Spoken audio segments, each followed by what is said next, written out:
Look, just stick to your job description. You are doing too much. That was what my director, Vin, told me in a conference room with glass walls and a bowl of stale mints that looked as tired as our commission plan. I was 28, 5 years into business to business sales for IT products, and I had spent those years learning a brutal truth. Companies did not stay because of slick brochures and discount ladders. They stayed because one person made their work life easier. That person had been me. I sold cybersecurity bundles, cloud storage contracts, device management suites, and enough backup solutions to make grown executives whisper my name like a prayer during audit season. I also did the things nobody formally assigned. I remembered which client had a board meeting coming up and sent a simple one-page summary they could drop into their deck.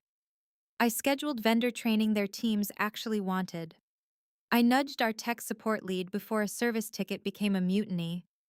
I arranged client dinners, product walkthroughs, renewal check-ins, and those calm little calls where I translated tech jargon into plain English and made panicked operations chiefs feel smarter than they thought they were.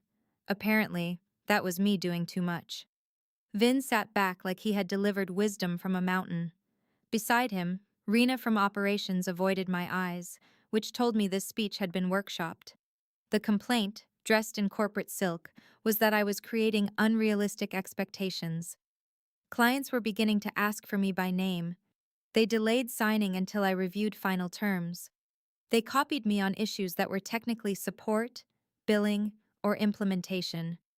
According to Vin, I was blurring boundaries. According to me, I was closing deals.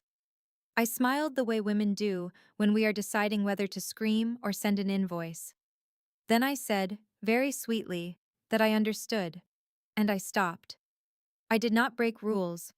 I followed them with the devotion of a tax auditor. I answered only sales questions. I sent all scheduling requests to operations. I refused to revise scope language unless legal asked me directly. I stopped reminding clients about auto-renewal notice windows buried in their agreements. I no longer stayed late to smooth over billing mistakes. I did not prepare executive summaries. I did not rescue lagging implementations with a cheerful call in a spreadsheet. I sold the contract and stepped back. The silence that followed was almost musical. Within a few weeks, clients started sounding different, less polished, more honest. Kurt from Axion Loft called after his third scheduling mix-up and said, "Mina, I do not need another help desk link. I need the person who understands what we bought." I thanked him and forwarded him to operations. Lanier Health, one of my biggest accounts, nearly lost a renewal because nobody told them their pricing protection clause expired unless they signed before the notice date. I had known that clause by heart. I also knew why their procurement chief was furious. Instead of fixing it, I watched Vin explain it on a call and sound like a toaster reading a legal disclaimer. Clients began asking careful questions. If you ever left, where would you go? If you built your own shop, would you handle account strategy? Would you work as an independent advisor? Would you broker products? Could you help us negotiate cleaner service terms with vendors who treated plain language like a contagious disease? I kept my face neutral and my notes detailed. At home, I opened my employment agreement and read every line like it owed me money. Non-solicitation, yes. Permanent ownership of my personality, no.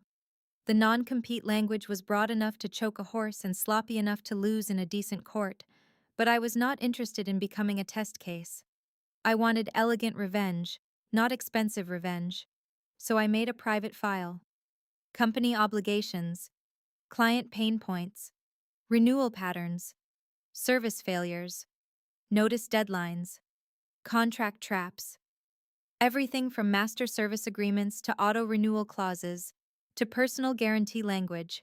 Small firms should never sign without a glass of water and a red pen. Vin had told me to stick to my job description. He did not realize my actual talent was understanding which description mattered most. Mine. Once I stopped carrying the company on my back in tasteful heels, the cracks widened fast. Clients who had once praised BrightArc systems for responsive service began sending clipped emails with words like disappointed, delayed, unclear, and unacceptable. In corporate language, those words were the smell of smoke before the fire alarm. Internally, management blamed operations. Operations blamed implementation. Implementation blamed documentation. Documentation probably blamed the moon. I blamed greed with a side of lazy leadership. Vin still strutted around the office pretending nothing had changed. He spoke in those polished little speeches men use when results are bad, and PowerPoint is their only surviving skill. We need alignment. We need scalable workflows. We need disciplined client interaction. What he needed was a mirror. One morning, sometime in the early hours, I walked into a renewal meeting with a manufacturing client called Briospan. Their chief financial officer, a sharp woman named Dana, let Vin finish his script before turning to me. Mina, if you were advising me and not reading from whatever legal wallpaper he is using, would you sign this as written? The room went still. I had not been asked directly in months, at least not with witnesses. Vin gave me a warning look, which only improved my mood, so I answered carefully. I said if I were advising any buyer, I would watch three things.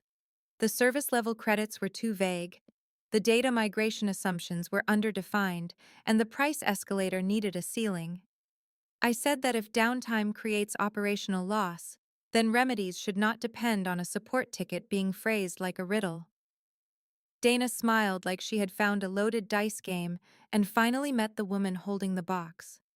After the meeting, Vin cornered me near the elevator and hissed that I was undermining leadership. I told him leadership should not be so fragile.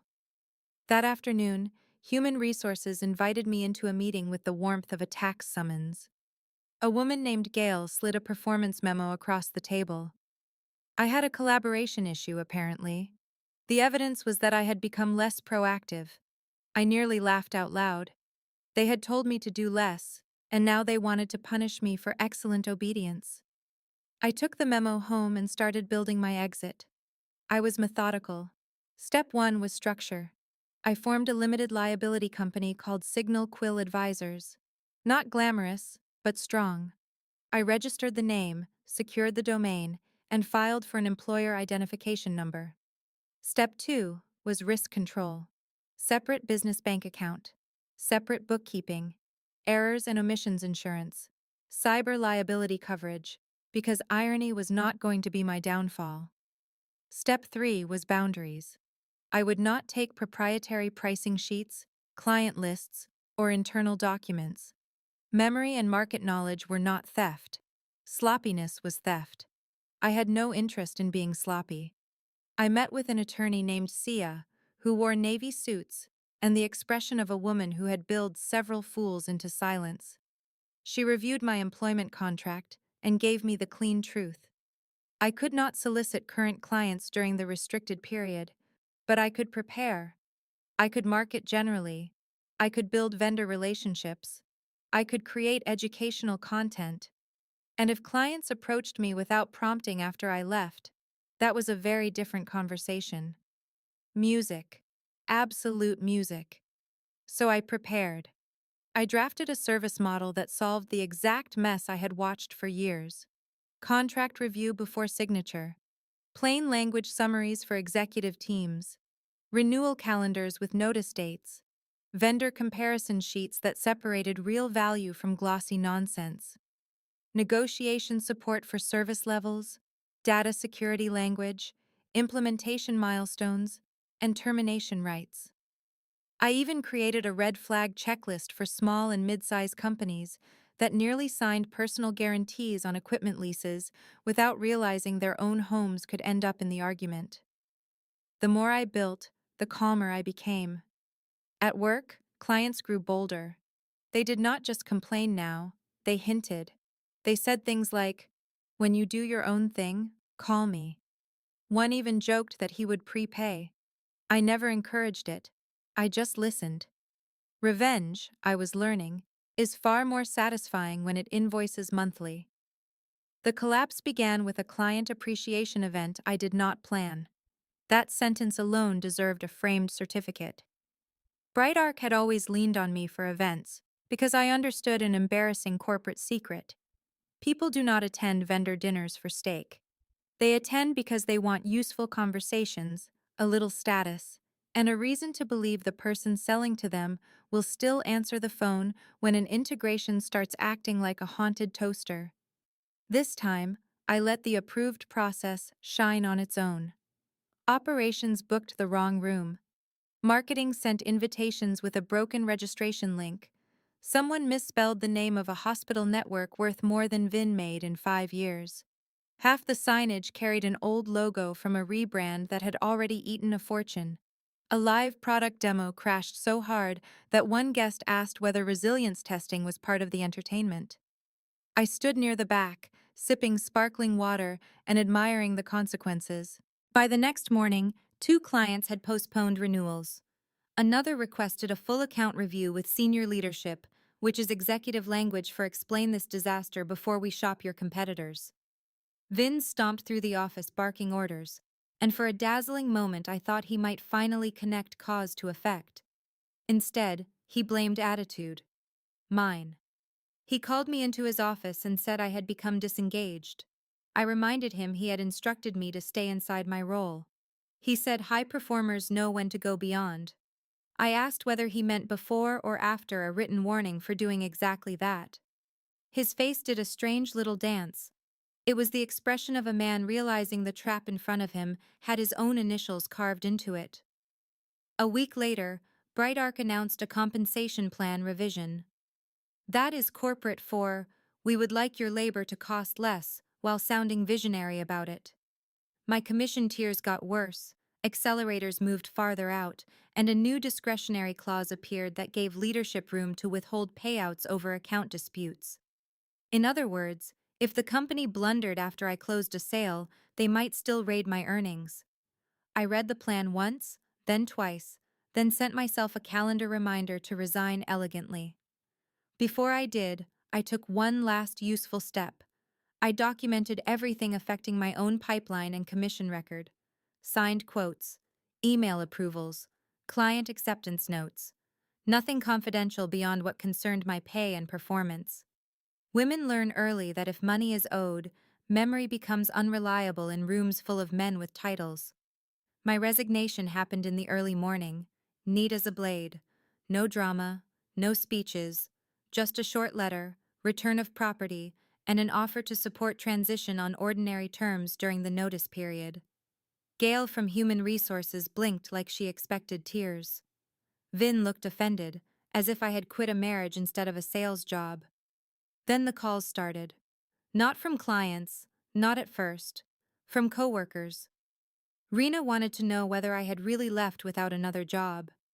A junior rep named Saul asked if I had gone to a competitor. Our solution engineer, Beck, quietly asked whether I might need independent technical support down the road. Smart man. I told him maybe. Clients came next, cautiously. Mostly personal email addresses and LinkedIn messages.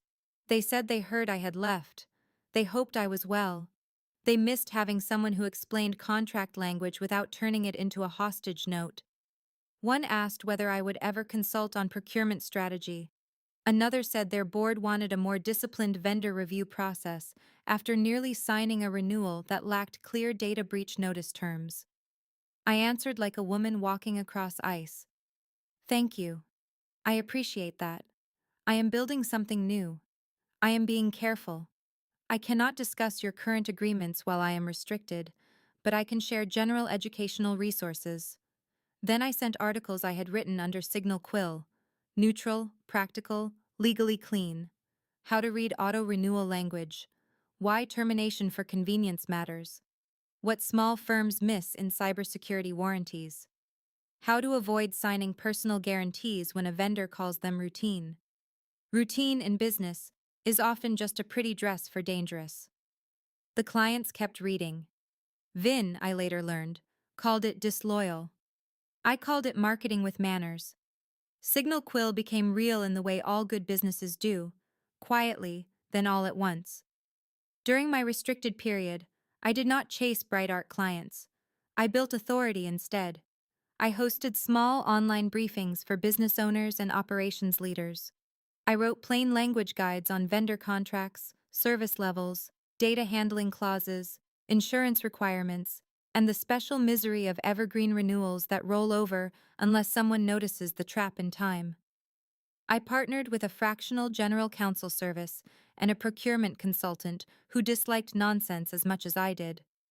By the time my restriction window ended, I had a waiting list and a reputation. Then the former clients came on their own. Dana from Briospan became my anchor client. She hired Signal Quill to review technology vendor terms across her company portfolio. Not just software. Telecom, managed services, device leasing, disaster recovery, the whole expensive circus. She told me she no longer wanted contract surprises dressed as standard language. Neither did I. Within weeks, I saved her company more than my old annual salary by catching a buried price increase formula and a one-sided indemnity clause that would have left them paying for another company's sloppy security. I negotiated a narrower liability carve-out, clearer response obligations, and better termination rights if implementation milestones slipped. Dana called me dangerous in the most affectionate tone possible. Word spread. Lanier Health hired me next. Then a logistics firm called Cinderloop. Then a family-owned distributor where the founder was nearing retirement, and his son had nearly signed a lease with a personal guarantee attached like a grenade with decorative font. I explained what that guarantee meant in plain English. If the business failed, the argument could follow him home. His wife stared at the page, then at him, then at me, and said, "Mina stays." That became a pattern. I was not only reviewing contracts anymore, I was helping women in leadership protect what their families had built. One client wanted a purchasing policy so no executive could bind the company to a six-figure vendor agreement without legal review. Another needed a trust-friendly ownership cleanup before bringing a daughter into the business, because inherited shares and loose governance documents are how grief turns into litigation. I was careful not to practice beyond my lane, but I knew enough to spot risk and bring in the right specialists before a bad document became a generational feud. And Bright Arc? Oh, Bright Arc was developing character. They lost accounts. They bled talent. Their new client success initiative was just 3 exhausted people and a cheerful slide deck. Then came the rumor that made me set down my coffee and smile into the steam. Vin had promised custom implementation support in order to save a renewal and signed off without checking delivery capacity.